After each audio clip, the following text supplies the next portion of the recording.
we've been at this for 4 or 5 years now in a fully remote environment.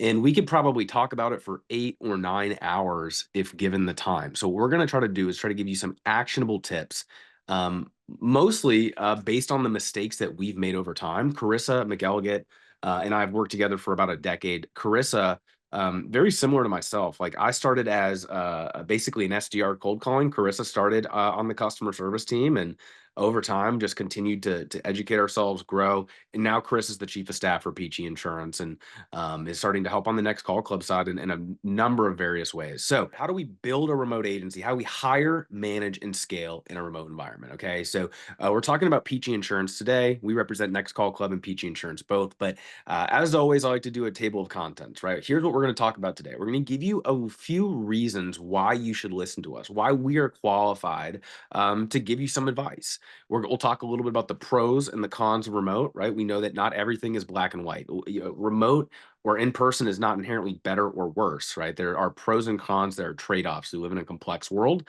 There will always be trade-offs. But if you decide to go remote, what are some of the tactics that you can use to make it successful? Again, these are largely being shared off mistakes that we've made over time. And we'll talk about the tools that you need to manage remotely and feel confident that you're managing remotely well. And then we'll wrap up talking about how Next Call Club and how Carissa or myself specifically can help. So, why listen to us? And so I've showed this growth curve before, right? This is the growth curve of the agency in the first 6 years. But something that, was actually shocking to me and Carissa when we were talking about this, making this slide deck, is that when we actually went remote, we were only about 7 million in premium. We were not even 2 years into opening of the agency. And the reason that we went remote was because some things started to happen at the beginning of 2020. I'm not sure if y'all remember, but we live in a large metropolitan area. We're in Atlanta. Our office was in the heart of the city. And we threw out an email or a message to the team. We basically said something like, hey, nobody knows what's going on with coronavirus. But we have laptops and we have equipment. So if you don't feel comfortable coming into the office, it's okay. You can stay home. So out of like 25 or 30 employees, like 3 people came in and we're like, all right, like heard loud and clear. So everybody came in, got their laptops and went home. And so basically what happened is that, we're a $43 million agency today, but we were around 7 million when we were remote. So most of our growth, almost all of it has happened in a remote environment. And so for us, when it came time to go back remote, right, we took a step back, or we would go back in the office. Everyone was starting to bring people back into the office. We had to ask ourselves, we're like, is this really the right move? The staff didn't want to come back.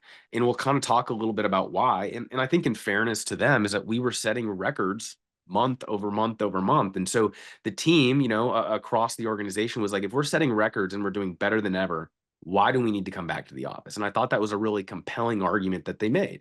And so one of the things I'll say is today, between both Next Call Club and PG Insurance, we have over 80 remote employees and continue to grow. And even before that, we were the operating group of another large agency, and at our height, managed over 100 employees at one time. And so, is it easy? Not necessarily. There's certainly a learning curve, but if you lean into it, if you learn the things that you need to learn, you can figure it out.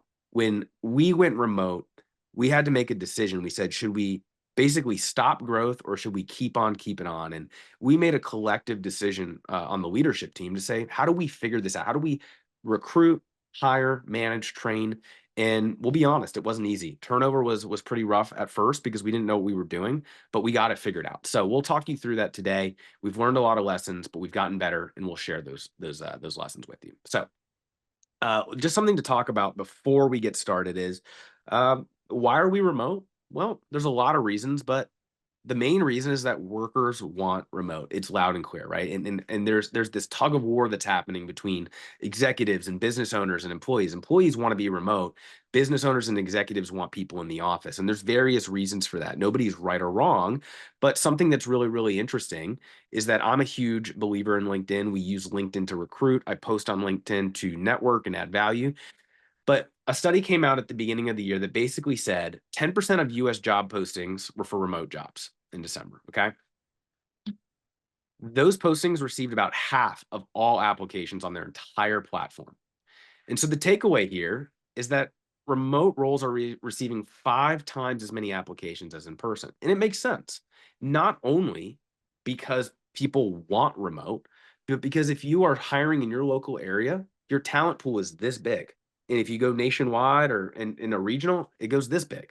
So workers want remote. Remote jobs are a recruiting cheat code. If you are offering remote, I promise you, you will get more applications than you can handle. That goes from a licensed insurance agent or SDRs. When we post our SDR role, we get like 100 applications in one day because it's fully remote, it gets paid well, and there's no experience required. And so thinking about from a recruiting standpoint, remote is a cheat code. So why do workers want remote? And I'll tell you the main reason that workers wanted remote for us. Well, has something to do with Atlanta being some of the worst traffic in the world. We basically were figured out that we had all types of people commuting well over an hour each direction. And we knew that if somebody had to commute over an hour, it was only a matter of time before they quit because after spending 2 hours in the car every single day, that really starts to grind on you, especially after a long day or if you got to get home and make dinner for your kids or whatever responsibilities you have. But I did some research for this and I figured out that the national average for commute time is 28 minutes one way, and the average commute distance is 21 miles one way. People are commuting further and further and further every single year. And that makes sense, right? Because people are trying to make more money. People tend to make more money in cities, but people are living in more rural areas to get their cost of living down. So, to put this into context, if there's 260 working days a year, which is pretty standard, that turns into 242 hours commuting every year or 10 full days sitting in the car if you are at the average. And that's almost 11,000 miles per year. So don't only think about the time there, think about the wear and tear, the gas, all of these different types of things. The commute is a killer. It's stressful. It wears on people. It burns people out. We already are in a high burnout industry in insurance. People don't call their insurance agent to say thank you. We don't call them and they say, let me get my deck page. I've been waiting for your call, right? We have to fight all day long, and then fighting in traffic makes it tough. So a lot of workers want remote because of the commute specifically, but it's not the only reason. Pre-coronavirus, okay, this is from pre-coronavirus. People wanted it because they wanted work-life balance and productivity, right? Less office drama. We can attest to that. Our drama has gone basically away since we got people out of the office, right? And the bigger you get as an agency, the bigger you get as an organization, the more personalities you have, the more likely there's going to be a rub. And so there's all types of reasons people want to work remotely. And what I always just say is like, don't all these things sound nice? Like, wouldn't it be nice to have better work-life balance? Like, wouldn't it be nice to have better productivity and focus? Wouldn't it be nice to not have to commute every day? Like me and my wife, we have one car. We both work from home, and like I haven't had a car for 5 years. I did the math the other day. I've saved well over $100,000 by not having a car. And so these costs add up. And so there's a lot of reasons people want remote. But let me tell you why we love remote. Okay. We've been remote for 4 years, right? But finding and keeping talent is so much easier than it was before. Expanding your talent pool and helping them get a benefit that they can't get anywhere else, it makes it harder for people to recruit away from you, and it makes it easy for you to recruit away from others. When we go out and we do recruiting calls, we tell people we pay a great salary, we have fully remote, and people are just like, okay, where do I sign up? People are begging after we talk to them about the benefits package and remote to work with us, okay? Second is the most important thing I think for most agents is that you can run wage arbitrage, right? Basically, what that means is that you can probably pay less, unless you're already in a very low cost of living place, pay less than you would otherwise. We start all of our agents' sales or service at $45,000 a year. In Metro Atlanta, that is not very competitive. You probably need to be in the mid to high 50s, if not the low 60s. However, in rural Georgia, $45,000 a year is amazing.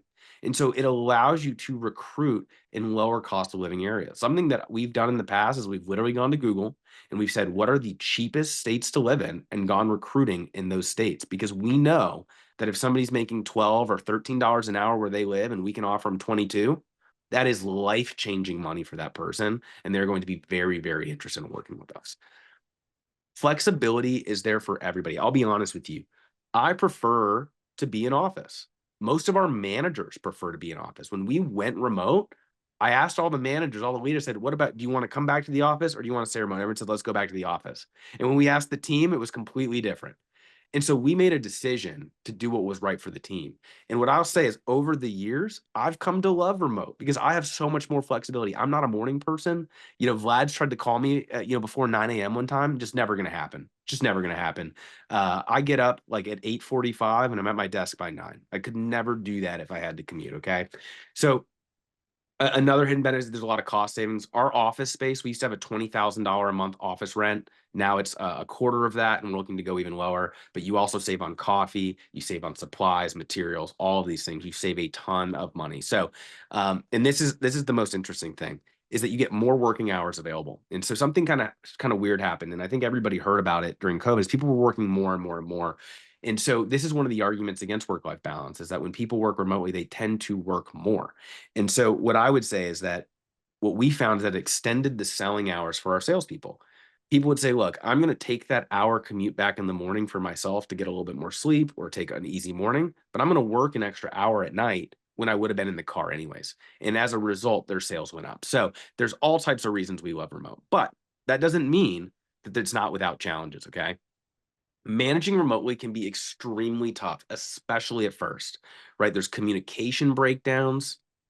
You don't there can be lack of trust where you say, are they doing what they're supposed to do? Especially if you don't see the results, it's easy for our minds to go to that worst case scenario and say, they're probably just sitting around, they're probably not working. And the reality is that's probably not true. I think most people try to work hard, most people try to do a good job. And the reality is when you're in an office, you get distracted all the time anyways. People fool around, people get distracted. I can't tell you how many times I'd go to Chris's office and just be like, what are you doing? Because I was just procrastinating. And now I was making her less effective than before. So it can be very tough. I think another big challenge is that state laws vary. We've run into all types of issues with this. Chris is going to talk about some of these mistakes that we made, but state laws vary and it gets very complex to deal with varying state laws. Equipment and logistics, you've got to be very intentional about how we do this, right? Like we've learned the hard way. We've gotten a lot of broken equipment back and had to change the type of equipment that we buy. And culture can suffer, right? Culture can suffer. People can feel isolated and alone, but it doesn't have to be that way. When we first went remote, that's how it was, but we've done a lot of work to kind of reel that back in and establish a great remote culture. You've got to set boundaries too, because people will just kind of do what they're going to do. And if you don't set those norms, you might not like the results that you get. So there are challenges, but we're going to help you deal with those. Okay. So let's actually get into the tactics. So let's talk about hiring and training. All right. So one of the tips that I would give people is that when you're in a remote environment, you're going to be on video training people. And so the best thing that you can possibly do is just click that little record button on that video call. If you're going to be training them on a video anyways, you might as well record it. Because if you're going to say it once, you're probably going to say it over and over and over again. So why should I teach, every new employee bodily injury liability and what that means and tell them, right? If I'm going to explain that to somebody, I can just record it, clip it, and start creating a video library to have my own internal training system. And so Vlad has done a really great job of this with Insurance Sales Lab, giving you his process, giving you videos, right? But there are going to be things that are unique to you, your agency, your carrier, et cetera. And there's no reason not to create some of these videos for yourself because it's going to make your training that much faster on things as simple as, hey, here's where the passwords are. Here's who you ask for this, or this within our agency. So create those training videos early and often. Another thing that we figured out was by giving people a mentor or a buddy system is so, so important. There's two ways to do this, right? You can match a new person with an existing person. That's one way. The other way you can do it is to hire in classes and create a cohort, right? Because people feel more together when they start together. I always liken it to like if you went to Allstate school or Farmer school or State Farm school and you had to go through the training, right? You remember who those people in your cohort were. You create memories, you have shared experiences, shared traumas, maybe. And so you go through these things, it brings you a little bit closer. Third, hiring well is paramount because you don't see this person every day. You don't see them every day. So you've got to be a little bit more particular about who you hire. So over here on the left, you see Trainual, right? That's what we're using to create this video library, okay? Slack is a communication tool, right? Make sure you're checking compliance with your carrier to make sure you're using it in a way that is compliant, that keeps customer data out of it. But when we talk about hiring well, we use a assessment called Criteria Corp. There's all types of assessments out there, but we like Criteria Corp for a couple reasons. We found patterns that help us hire better or ask better questions in interviews. We never use a criteria assessment to not hire somebody but it might encourage us to ask some questions, to talk about a few things, to check for fit. Okay. So it is a tool in the tool chest. And then the thing I'll just keep reminding you is there is a learning curve to remote. It's not going to happen. You're not going to go remote and it's not just going to be amazing overnight. Just like anything else, is anytime you're trying to do something new, there's going to be a learning curve. You're going to make mistakes, but in the long run, we feel so confident that it is worth it, right? So if you want to get started on remote, here's my advice. Start local and then go nationwide. And so this is how we started remote. We started to hire people in kind of the Atlanta area, and so when they first came in, right, they first started with us, they'd come in to get their equipment. We'd do maybe a couple of days of training and then we sent them remotely. And so this was a way for us to kind of slowly kind of go in the shallow end and get ourselves acclimated to say, hey, if worst case, they're not doing what they need, we can always call them back into the office. Okay. So starting local to get your feet under you before going nationwide can be a really, really good strategy. So let's talk about culture a little bit. Culture can be tough in a remote environment. So again, you have to be intentional. It's not just going to happen organically. You've got to make it happen. So we do morning huddles every single day. Doesn't matter if it's service or sales. We do morning huddles every single day. They're not long. They're 10, 15 minutes. Hey, everybody, how's it going? Let's talk about, maybe what went wrong yesterday, what our focus is today. Let's just get centered and let's get to it. We don't need a 30 or 60-minute meeting every morning. 10, 15 minutes is more than enough. And, Fridays, I think it's just kind of like a coffee chat. How's it going? What's everyone doing this week? And just talking a little bit together. Okay. We also use Slack. We have something called our social room channel, but it's kind of like our digital water cooler. So we literally prompt the team and we'll ask questions like, hey, like it's National Make Your Favorite Dish Day. I don't know. People start posting pictures of all the things they've cooked. They say, hey, like who's somebody you admire? Hey, it's Black History Month. Like who's somebody who's really paved the way that inspired you, right? And it gets people to start talking that maybe don't work together on a day-to-day basis, but they start to learn more and more about each other. It helps build that culture together. We do holiday raffles and award ceremonies. So some people ask, well, how do you do a Christmas party? How do you do awards? Well, we do it virtually and we've done it for years. And, we have somebody MC it. Sometimes we do a new person every year, but what we figured out is like we could spend a bunch of money flying everybody in for a Christmas party, or we could just give people a bunch of money and let them spend it on their families. And that's what the team has kind of leaned in on, right? I would probably prefer the party, but the team would prefer the money, and that's okay, right? I guess I'm what you would call like a player's coach. So anyways, the last piece, and I think this is the most important, is we give recognition for everything that we think is something we're trying to focus on. And we give more than you can imagine. What you can see on the right, this is our customer service team. All of customer service rolls up to Carissa, right? So Patrick's one of her direct reports. Lewis is one of her direct reports. And what we talk about is like, we're trying to focus on upgrades. How can we get our service team to improve the policies that they're talking about? So we shout these things out. And it doesn't matter if it's only $40. They're making a policy better. They're giving an insured advice. So we celebrate that. We tag them. Everybody emojis it, right? We're all celebrating together. So culture is something that has to be intentional, okay? These things are great, but I think what really allows us to work in a remote environment is that we have visibility, accountability, and data. Okay, so what I'm going to show you on the next few slides are some of the real dashboards that we use from this Agent Profit. Agent Profit is a little bit, let me rephrase. Agent Profit this is a complete dummy model, right? Because I didn't want to necessarily show all of our salespeople the profitability, et cetera. But we want to talk about accountability and money talks, right? So we work in an extremely high trust environment. We are not on Zoom all day. We get on a morning huddle and then we let people go to work. So we need to have visibility and accountability. Our goals are high. Okay, so people have got to put up numbers, and numbers are proof. And so we look both at their numbers and we say, what is the profitability for every single producer we have? How much money are we spending on marketing for this individual person? What is their salary? How much are they writing? Because if somebody's not profitable for us, that doesn't mean that they're fired, but it means that we need to solve the problem because we need to get them on track or it's not going to work long term. So we have dashboards that show us the profitability of every single sales producer we have. And we do all the math and we figure it out every single month. But what's important about knowing who's profitable and not is that we have very, very high expectations. And what we tell people is, hey, when you come to work at Peachy Insurance or you come to work at Next Call Club, like we have very high expectations for you. We want to be best in class at whatever it is that we do. And in order to be best in class, we have to perform. And in order to perform at a high level, we need to have high expectations. And so what we need to say is like, look, we ask you for a lot and we acknowledge that. But we're going to give you a lot. We're going to give you remote. We're going to give you higher salaries. We're going to give you benefits.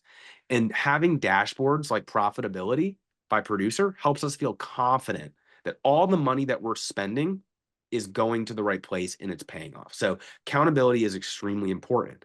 The other thing we've got to think about, right, is like how do we use data to make better decisions faster? So this is a dashboard that we use and we call it product insights. And this is like an efficiency metric for us. And so we don't always have the ability to hear people saying like, oh, talking about landlords all day. So we have to use the data to find places to start. Okay. So we started running this efficiency metric that basically said, well, for every quote that I do on any various product, how much premium do I expect to write? And what we figured out is that we had some things that we weren't focusing on at all, landlord being one of them. This year, I think we're going to write 300 landlord policies. Last year, we wrote like 50. And the difference was that we used this data to find an opportunity and we've trained our team on it. And then we measure the team's close rate on those things. Okay. So having dashboards gives accountability. Like if we can't see or hear the people in the office, we have to have data that shows us what's going on. And because we're not next to each other all day long, training needs to be intentional. Like we don't want somebody on a training call 2 hours a day. So we need to focus on where we need to focus. And we do that using data. Okay. So time is money. We all know this, right? And attention to detail is extremely important in a remote environment because if we're all kind of working in silos, and so unless we're intentional about getting out of those silos, mistakes are going to happen. So time is money. Attention to a detail is important. Okay. So this is just another example of how we use data, right? So what you can see here on the top end is all the different salespeople we have. On the left-hand side, you can see the product and you can see what their close ratio is for everything. So if you look about halfway down, you see landlords are at 33% close rate, but some people are at 13, some people are at 10, some people are at 0, right? So for those specific people, maybe we need to train them on landlords, and if on other people, maybe they need training on homeowners or auto or whatever it is, right? And so again, if we can't hear their talk path every single time and we're not listening to every single call, we need to have tools and data to show people where to focus. Okay. And what's great is that the more you use data, the more insightful action items you get, and the more you want even more data, right? You start saying, well, what if I can answer this question with data or this question with data? So data is going to be paramount if you're in a remote environment. Okay. And then last, data is important from a visibility standpoint. So this is Lane. Lane's one of our newest producers. I think he just got started last month. And every single day, all of our producers get basically something that looks like this in their email. It shows, here's where you're at on the month. Here's your call history. Here's your quotes. Here's your close ratio. So everybody can see where they're at. It's not on the manager to tell them where they're at. The manager should be doing that, but it's on the individual as well. And what's important is to give your team the tools to figure these things out themselves. Because if Lane can say, wow, my calls were low on some of these days, he can self-correct. It doesn't require us to tell him to do that for him. Okay. So everybody should see their numbers daily, right? Give people the tools to self-manage and not only tell them how to fix the problem, but tell them how to think about solving problems in general. If every time somebody comes to you and asks a question and you just give them the answer, you're just teaching them to come to you and ask a question. Teach them how to solve the problem, okay?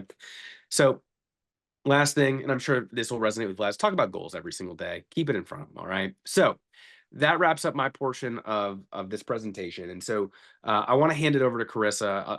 I'll say a few things about Carissa. Carissa is our chief of staff, and she's the chief of staff for a reason, because Carissa is like a master at executing. It's not the only thing she's good at. She's good at strategy. She's good at all types of things. But what she is extremely good at is executing. And she has done all types of roles for us. She started as a customer service person, became a customer service manager, director of customer service, started running ops, and then moved into a chief of staff role where she handles HR, customer service, data analytics, and technology. So she does all types of things. But Carissa, I'll go ahead and hand it over to you. Thank you, Andrew, very much. So yeah, just a little bit about me. I started in PNC Insurance back in 2016. My first remote employee came in 2018. We had a guy, I actually worked right next to him in the office, and he needed to move home, and home was not somewhere that we had an office. So it was like, how are we going to keep this really awesome employee, but let him work from home. So that really started my journey managing remote employees and kind of figuring this out. Um, I have acquired my MBA from UGA. I had a focus in supply chain. I got my Lean Six Sigma belt. My passion is really for processes and learning. It's really just about that continuous improvement and really working at every process or with every teamer to really see their full potential. My specialty areas, like Andrew just mentioned, technology, data, recruiting, customer experience. I do a little bit of everything, but really the focus is just, how do we make it so we can use data and couple that with what our employee insights are and really just create this great environment for our employees to work in.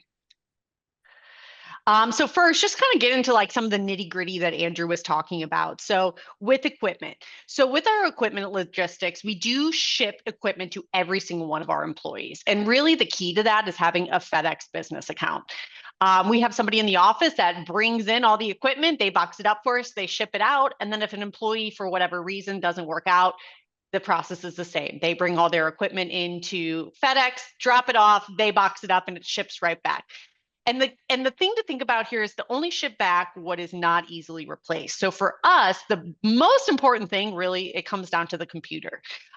We have to have a compliant computer that our agents use, so they can't just use any computer. So if we don't get that back, that really hurts us because that means we have to purchase another one.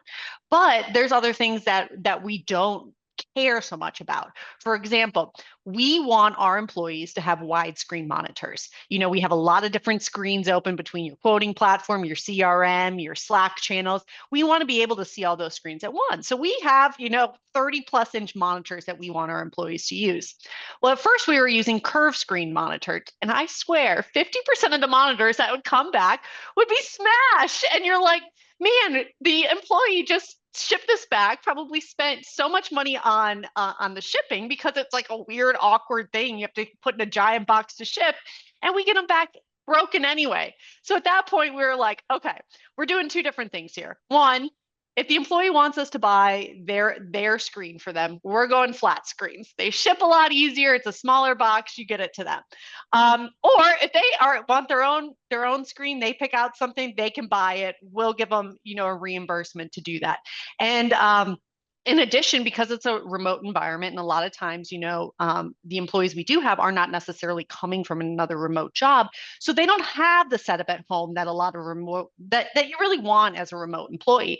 So after 120 days, we offer a stipend of $250 to our employees, where they can buy a desk, they can buy a chair, whatever they need to make their workspace comfortable so that they have a successful day. And through all of this, we just set very clear expectations. We've never had an issue not getting equipment back. If for some reason the employee doesn't work out, it happens very simply. We tell the employee when we have the separation, hey, you're going to get an email. It's going to have the FedEx number in it. Just ship it back. And every single time it works. Are we missing some pieces sometimes, or do some things come back broken? Sure. But setting the expectation right at the separation of, hey, you need to ship it back. We're going to make it easy for it. We've never had an issue. One thing I will say about all this shipping equipment and considering what to buy when you do think about a remote workforce is I highly recommend not buying laptops, and a couple of reasons why.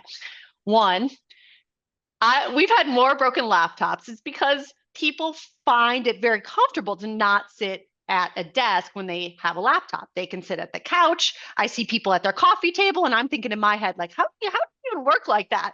But then, the laptop gets set there at night. Somebody steps on it. We have a cracked screen.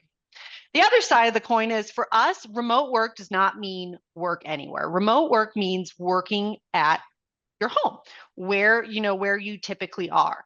When laptops come into play, all of a sudden you'll find out, oh, so and so is on vacation, they have their laptop with them, so they want to work, but they're at some Airbnb where the Wi-Fi is not very good, and now you have an employee out for multiple days that you didn't plan on. So by shipping, we call them bricks, just the big old computers that they plug right into the screen, we avoid that situation of needing to replace computers that end up broken. Next, just to get into kind of the specifics of HR, payroll, benefits, and compliance. So for the most part, our employees are on salary. We do not have them clock in and clock out. Why do we do that? Because we have our morning huddles. We know if somebody is late to work and we address that at that time. In addition, when it comes to when they leave, most of our employees are here to make money. We give them good bonus opportunities. They work late if they choose to, and they are encouraged to do so and are self-motivated to do so because of those benefits. Um, so we really don't need to pay attention to exactly the minute they sit down at their desk or when they leave. Next, talking about compliance. So I cannot stress how important this is, especially in a remote environment, because in a remote environment, you can't see what they're doing. You can't hear what they're doing. You can't look over and see at the screen like, oh, wait, before you make a mistake, let me jump in here. So it's so important to have these compliance procedures in place for a remote environment. So specifically for insurance, like every single policy that we bind in the agency, we have somebody check. We ensure that we have all the correct documents. We ensure that the discounts are applied correctly. And we ensure that we have notes in the system that talk about insurable interest. All of these things are really just a CYA to make sure that we are protected. But it's not, in my opinion, micromanaging because the employee doesn't really know. The only time they really know is that there is an issue with the policy. Our compliance manager will be like, hey, you're missing this document, or hey, can you put notes in? And that policy will not be bound and will not be issued until they fix it. So that policy will sit penned and bound until those things are fixed. And if it's the end of the month and they don't get it fixed, well, then unfortunately they don't get paid on that policy. So they are motivated to ensure they are doing the correct things up front. PII, same thing, just really having it. This has almost gotten easier in a remote environment because I always remember in office, PII was such a struggle. You'd have 30 employees that would print out deck pages, and I would walk around at the end of the night and there would just be PII all over the place. And now with a remote environment, there isn't paper. So it's like all the things that you have are already on the work computer. You're not printing it out. You're not saving these things that you shouldn't have. TCPA, of course, is huge. Ensuring the things are in place that you're making calls when you should. And how we do this is we have reports. So we kind of check not only how many calls are being made by people, where the calls are being made, but also we have a lot of automations set up in our CRM to where we don't even have to think about this. And I know I don't want to think about it, and I sure as heck don't want my end user thinking about what they need to do to ensure that compliance. And then lastly, just on data use, ensuring, like we keep our data secure. We have, we have a database with a VPN that only a few people have access to behind a firewall. So being very aware of the data that you have in a remote environment is protected, secured, that nobody else has access to it. I say all these things to really, when it comes to the HR part, is like remote is a benefit, and that is how we treat it. You work for one of the best agencies in the world that is remote. That to me is just such a benefit. So to play that up, not only in recruiting, but even throughout, the course of employment, as like, hey, you hear from people that are like, oh, can I go run over? I need to go to my daughter's school. She has like a play for a half hour at lunch. Awesome, great. I'm so glad that you're able to do that and then come right back to work. HR does get easier. I think Andrew touched on it earlier where it was like the drama in our office went to essentially zero.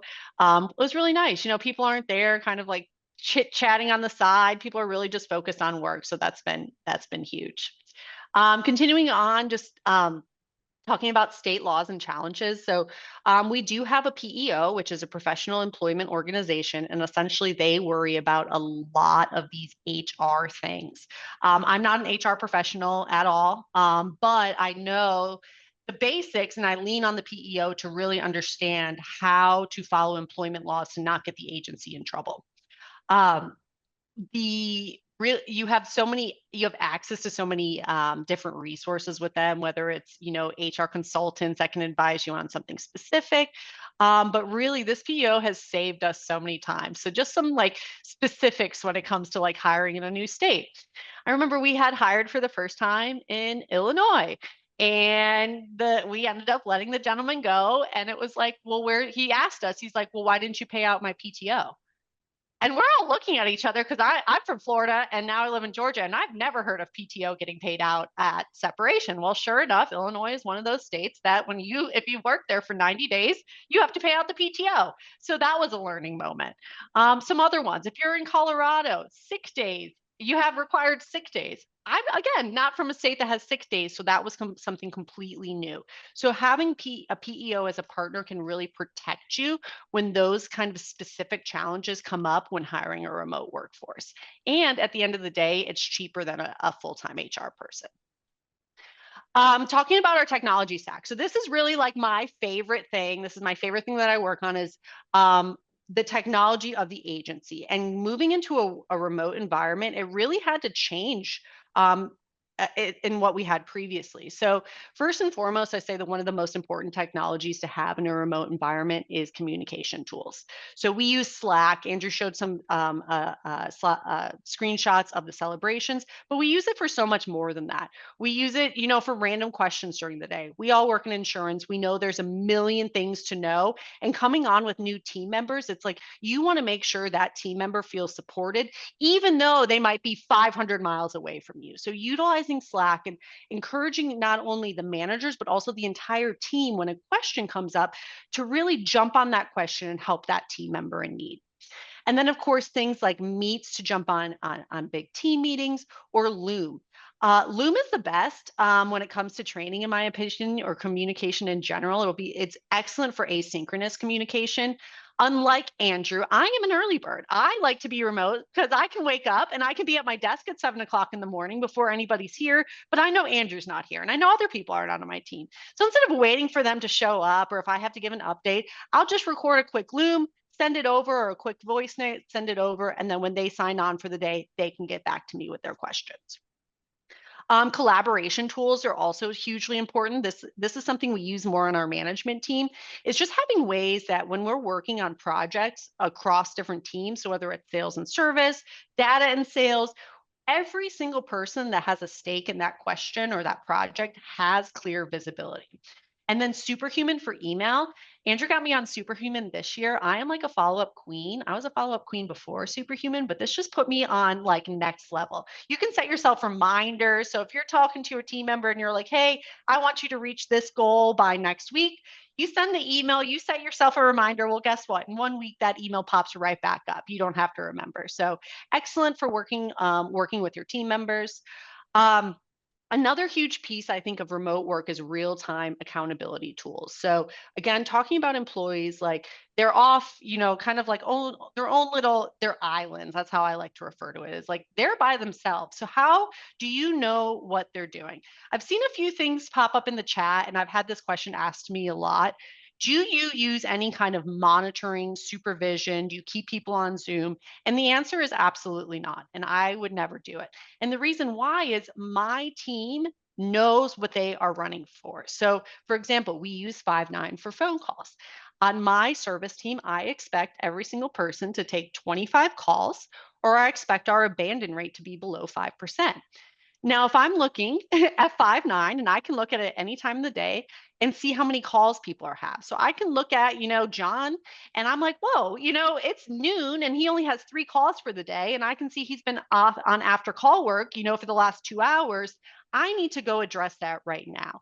And that is the key, addressing it right now and having the information in front of you to go ahead and, retrain or kind of redirect when employees aren't doing exactly what your expectations are. And then also, we use a tool called Ambition.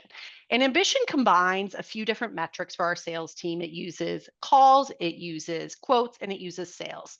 So these are really the things that we find important for our sales agents. So we want them to have so many calls, we want them to be on the phone call so long.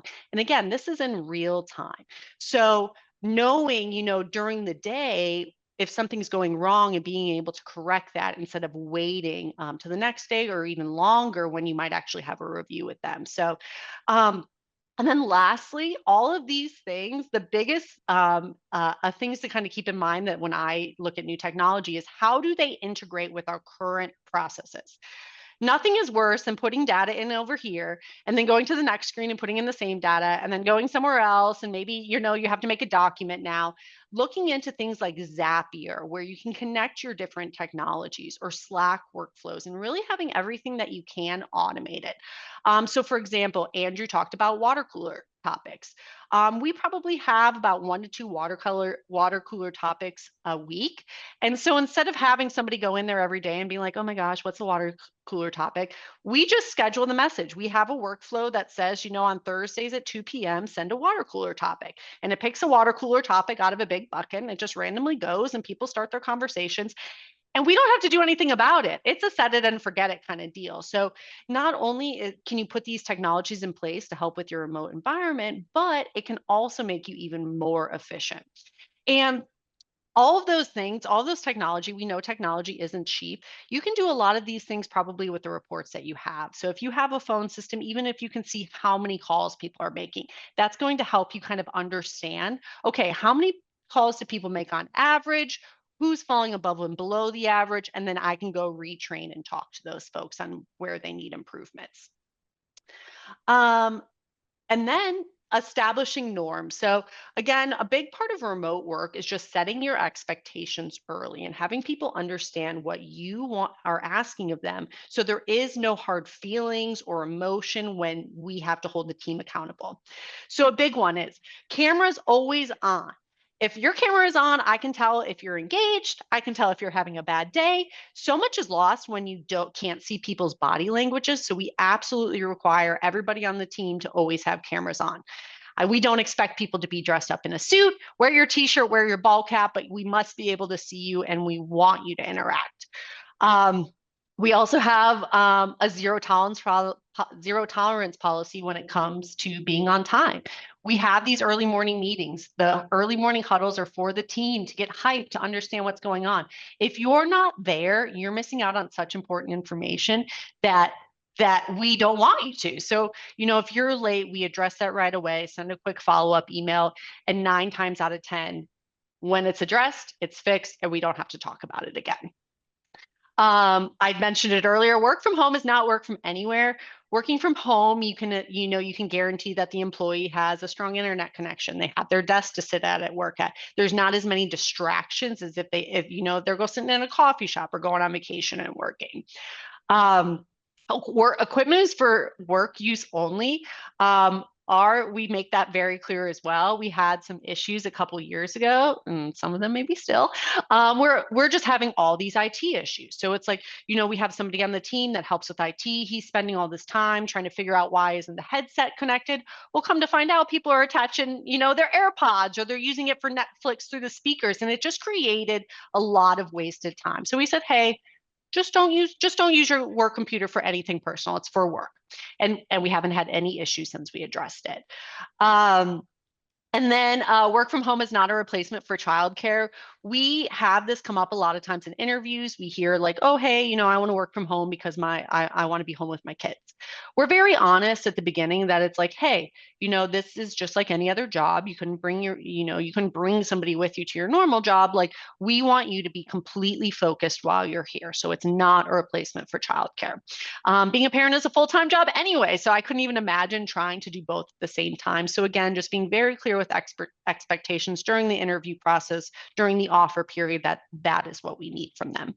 And then lastly, minimum internet speeds are required. We put it in their offer letter. We require them to run a speed test before their first day. So we know that they have the speeds to be able to handle what we need them to handle with all the different technologies. Yeah, so that, I know I went through a lot there. I'll hand it back over to Andrew just to kind of wrap us up. Thanks, Carissa. So we'll just kind of wrap up. I don't have a whole lot to add, right? But I think what I'll say is that, as always, we appreciate the opportunity to be here and share with you all. Those dashboards and that data analytics that we showed are the things that we use every day, and we are now offering that to agents as a service through Next Call Club. So if you want to have more visibility, whether you're in office or not, those dashboards are available to you, and they start actually at a really, really great price. Honestly, it's very reasonable. If you are interested in the PEO, I've had a lot of people reach out to me when we talk about remote. I'm happy to introduce you to my account manager with our PEO.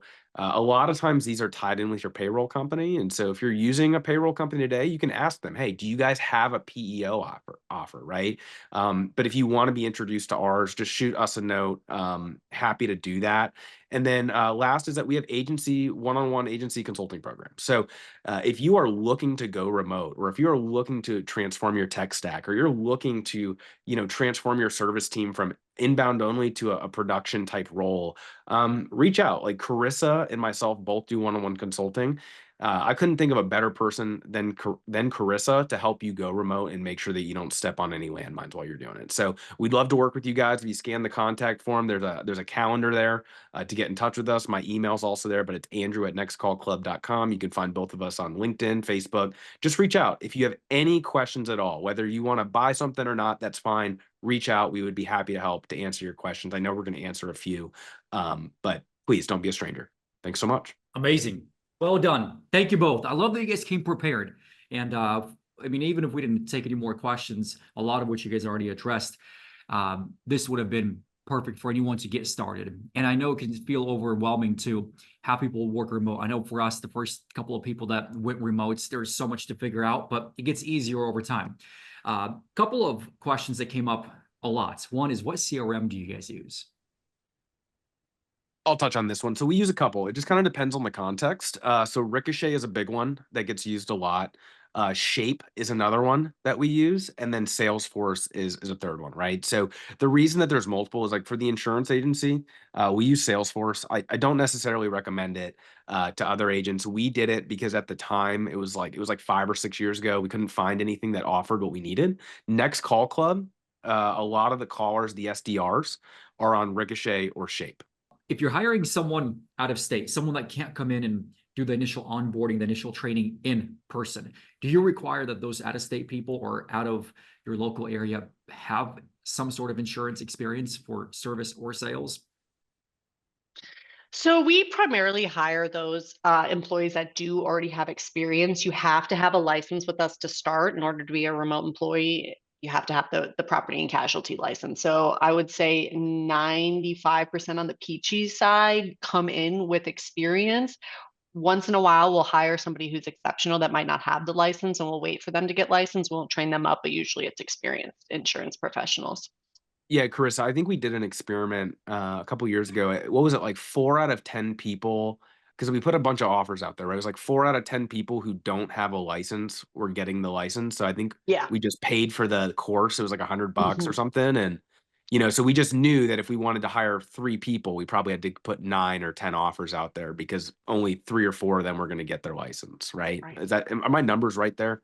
No, you're right. Yeah, Okay. exactly. So it's not necessarily that they need to have sold insurance. They just need to get licensed in order to work in your agency. Okay. Now, another common question that came up is how long do you let someone stay in your team who's not performing, not hitting their goals before you decide to part ways with them? Good question. So we have something in our comp plan called an automatic PIP threshold, PIP. So basically what it is we say, like, if you haven't been meeting certain goals for 2 months, some of them are 1 month, but for the most part, it's like if you haven't been meeting goals for 2 months, we're going to give you 30 days to turn it around. So we'll offer additional trainings. We'll help them through call monitoring, but really it's kind of like a 90-day period to where it's like if you don't see improvement in that 90 days, we just cut pass.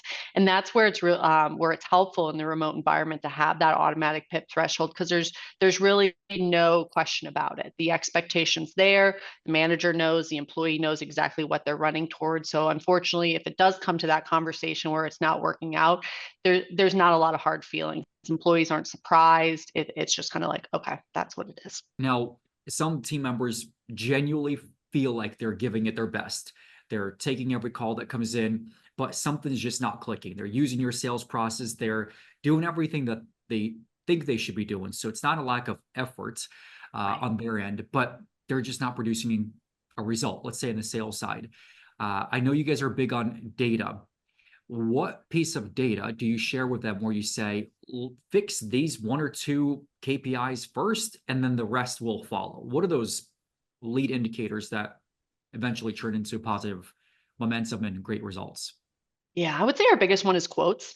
So really just monitoring quotes. And in order to get quotes, you need to make calls. So kind of really looking at those 2 leading indicators that if you're making the calls and that you're doing the quotes, we can help you on the closing side. So, but we need you to put in those inputs so we can get you to your goals. And on the service side, what do you preach there? On the service side, it's it's a few different things. So we have production goals for all of our customer service members. So they have to hit so many cross sells and they have to get so much premium. So if they're missing those goals, that would lead them also to a performance improvement plan. And then also on the service side, we pay attention to calls and after call work. So it's like we want our team to take an equal number of calls. So like on our service team, we want everybody to take 25. If someone's taking 10, now that's a conversation we have with that person. It's like, how do we increase your efficiency on the calls? Can we give you some points that you just need to hit every time so we can improve your handle time? Therefore, you're hitting your call number. So it's kind of production and activity on the service side as well. I know you guys have leaders on your team. I've met Peter before. I think Danny, I don't know exactly what role he plays in the agency, if any, but what do you guys preach to them from a leadership standpoint of things to keep in mind when you're managing a team remote? Specifically, lessons that you might have learned over the last 4 years, things that you might have done wrong, but now you guys have course corrected and said, okay, when we think about remote leadership, here are some things that we as leaders have to keep in mind. Carissa, why don't you go first? Because I want to throw something out on this one too.